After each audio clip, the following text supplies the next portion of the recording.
A paz do Senhor Jesus, vamos para mais um dia do nosso devocional, que se encontra no Evangelho de Lucas, capítulo de número 16, versículo de número 25, que diz: Disse, porém, Abraão, filho, lembra-te de que recebeste os teus bens em tua vida, e Lázaro igualmente os males. Agora, porém, aqui ele está, consolado, tu em tormentos. Né? Estamos falando sobre a mordomia e o futuro eterno.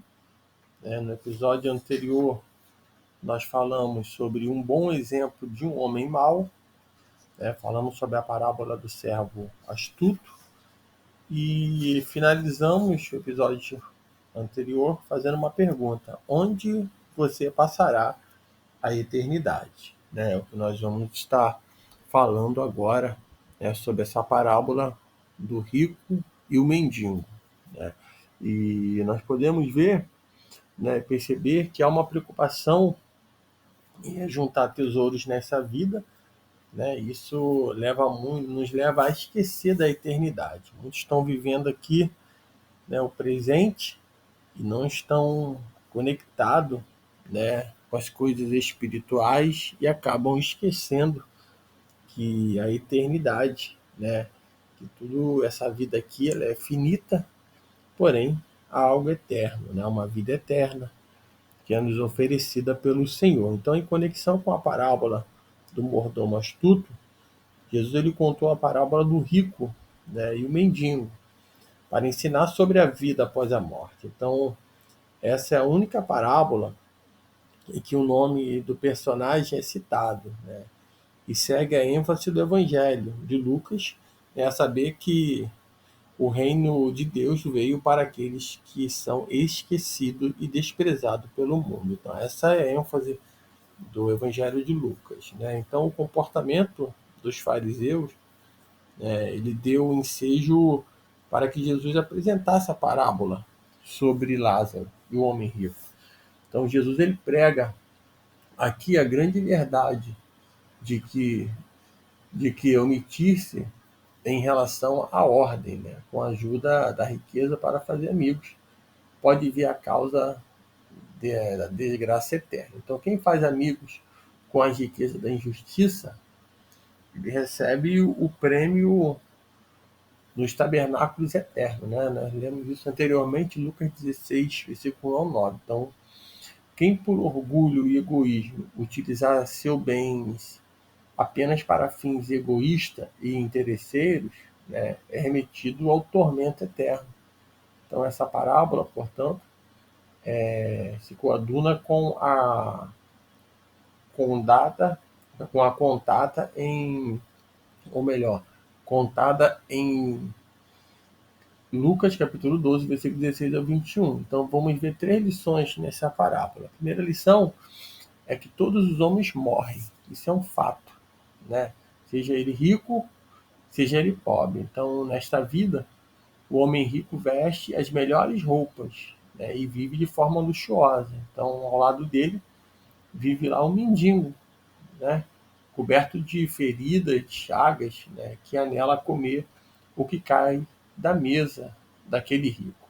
Versículo 22 diz: Aconteceu, morreu o mendigo e ser levado pelos anjos para o seio de Abraão. Morreu também o rico e foi sepultado. Então, a morte é um acontecimento para todos, tanto o mendigo como o rico morrem.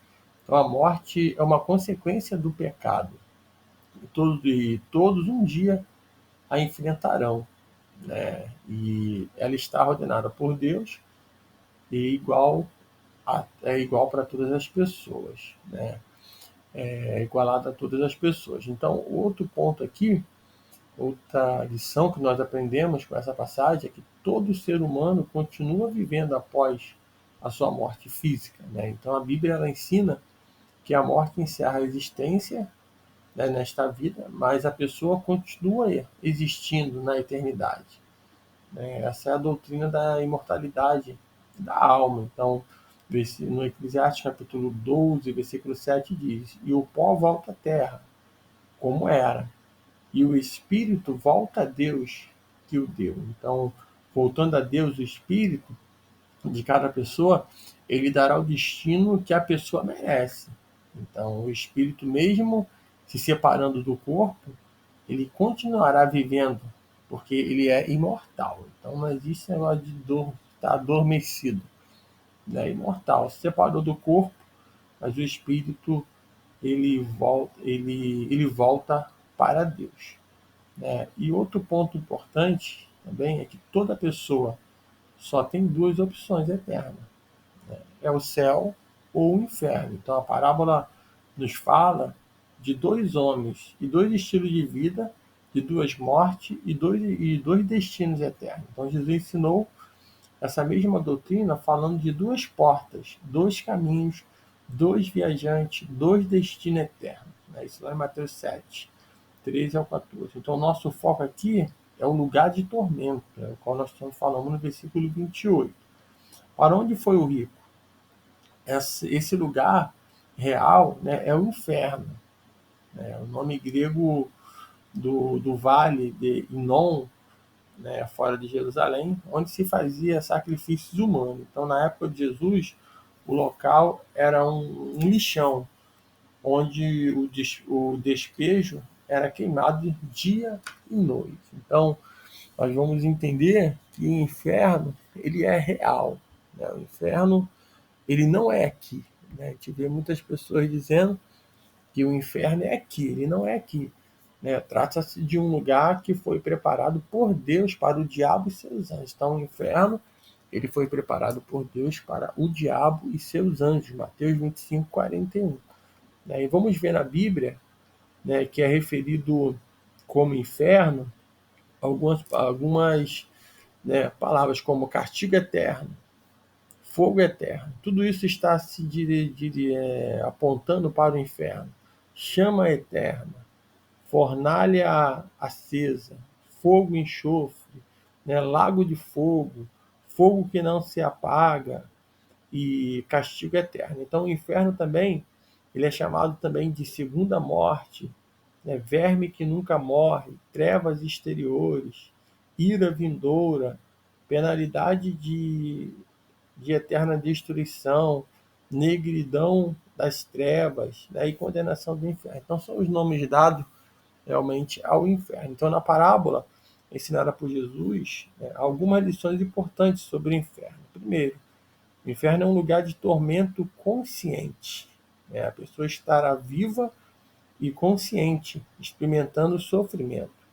Né? O homem sente, olha e conserva.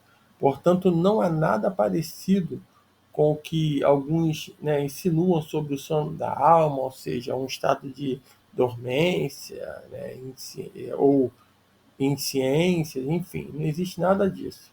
Né? É um lugar de tormento consciente. Segundo, é um lugar de tormento completo. Então, a pessoa experimentará né, o tormento no corpo, na alma. Né? Então, clamando, disse: Pai Abraão, versículo 24, tem misericórdia de mim e manda a Lázaro que molhe em água a ponta do dedo e me refresque a língua, porque estou atormentado nesta chama. Então Jesus ele disse que tanto a alma quanto o corpo padecerão no inferno. É isso que nós vemos quando esse homem está ali, né, esse homem rico, ele está ali pedindo misericórdia, né, e pedindo que o Lázaro viesse mandar Lázaro que molhasse o seu dedo em águas, a ponta do dedo para refrescar a língua dele, tamanho era o sofrimento naquele lugar. Jesus ele vai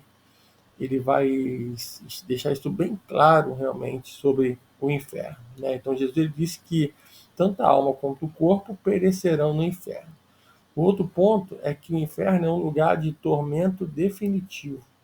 É um lugar do qual as pessoas não poderá sair ou transferir-se. Abraão disse ao homem que estava no inferno, versículo 26, e além de tudo, está posto um grande abismo entre nós e vós, de sorte que os que querem passar daqui para vós, outros não podem, nem os de lá passar para cá. Então, observe a expressão não podem.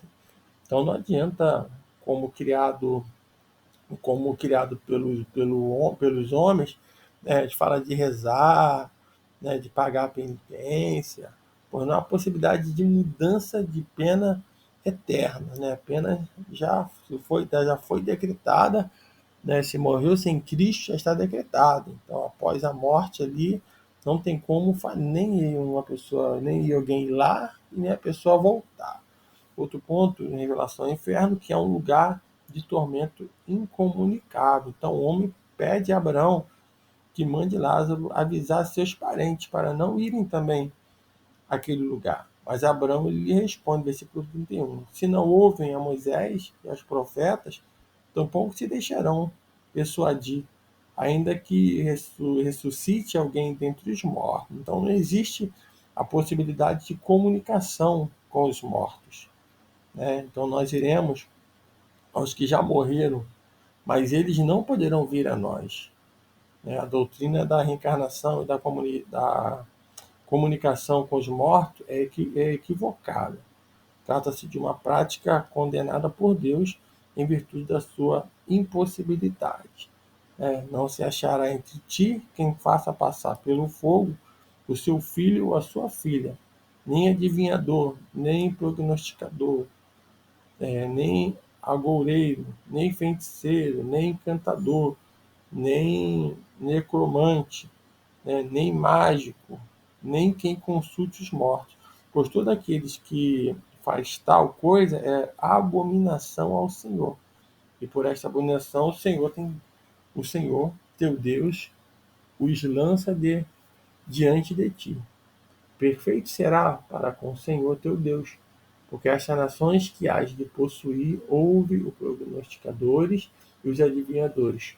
Porém a ti o Senhor teu Deus não permitiu tal coisa. Então está em Deuteronômio, capítulo 18, do versículo 10 ao 14. Quinto é que o inferno é um lugar de tormento evitável, né? Isso é importante, né? Pelo menos enquanto estivermos nesta vida, mas você tem como evitar, né? Então Abraão, quando ele diz ao homem que estava no inferno, que seus parentes vivos talvez não fossem para aquele lugar, se dessem ouvido à mensagem do Evangelho. Versículo 29, eles têm Moisés e os profetas, ouçam-nos. Então a fé vem pelo ouvir a palavra de Deus, é o que ele está fazendo agora, é Romanos 10, 17, vem por estar ouvindo, você está ouvindo a palavra e através disso a fé ela vem. Então a mensagem central da Bíblia é que Jesus é o único Salvador, né, e Senhor. Não tem outro que possa nos livrar do fogo eterno. Crer em Jesus é o único meio de não irmos para o inferno. João 3,16, porque Deus amou o mundo de tal maneira que deu seu único Filho para que todo aquele que nele crê não pereça, mas tenha a vida eterna. A única maneira de não perecer eternamente é crer em Jesus. Então basta você crer no Senhor Jesus, porque o Deus amoroso ele coloca diante de você a única possibilidade de salvação eterna, Jesus. Então não há salvação em nenhum outro, né, em nenhuma outra forma a não ser confessar Jesus como seu único e suficiente Salvador. Então creia que essa palavra ela vem para te despertar realmente, te tocar para que você possa estar entregando a sua vida a Jesus, voltando aos caminhos do Senhor, né? Onde você passará a eternidade. Eu creio que a tua resposta seja nos céus, com o Senhor. E essa é uma resposta sábia. Mas para isso precisamos confiar, né, no Senhor. Não confiar nas riquezas deste mundo, né? Porque isso não vai garantir a eternidade, confiar nas riquezas. Então a boa vida ela não é caracterizada por prosperidade material, mas por bondade e compaixão. Então, que nesse dia, o Espírito Santo de Deus fale mais ao teu coração, que você medite nessa palavra, né? Dê ouvido, quando ouvir a voz do Senhor, não se detenha. Dê ouvido a palavra do Senhor, que tem falado aos nossos corações. Então, né, entenda, onde você passará a eternidade? Se for com Cristo Jesus, então entregue a sua vida a Ele, ou continue firmado no Senhor a cada dia, porque essa é a nossa alegria, é encontrar com o Senhor Jesus, né? Não realmente ficar nos prazeres do mundo e da carne, e daqui a pouco, né, o Senhor vai vir buscar o seu povo e nós não estaremos preparados, ou até mesmo chega a nossa hora, na hora da morte, que o tempo ele chega para todos, como diz, né, nós falamos no início, que a vida eterna, né, há uma preocupação muito grande com as coisas materiais, né, e tudo que nós fazemos aqui nessa terra vai refletir na eternidade, tenha certeza disso. Que Deus te abençoe nesse dia.